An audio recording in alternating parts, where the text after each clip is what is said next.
pageant ganap dito sa Estancia Mall, Pasig. Okay, so nandito ako sa Estancia Mall para sa tatlong send-off ng ating representative para sa Miss Charm, Miss Cosmo at Man of the Year. Yan, dito na ako. Dito sa Empire Philippines Studios. Pagkatapos kong mag-setup ng aking mga gamit ay pinakain muna kami ng organization bago magumpisa ang press conference. A few moments later. At dumating na ang tatlong magsisend off, si Michael Toledo, Cyril Payumo at Chelsea Fernandez. I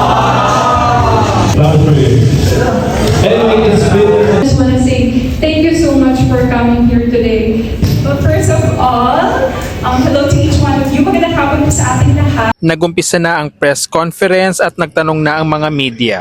Thank you to everyone and to all the pageant vloggers here. Thank you for your non-stop support. I know you have a very busy schedule. So first, I just want to say thank you so much for coming here today. And so much po for being here today. Siyempre, pagkatapos ng press conference ay nagkaroon na ng photo session. A few moments later.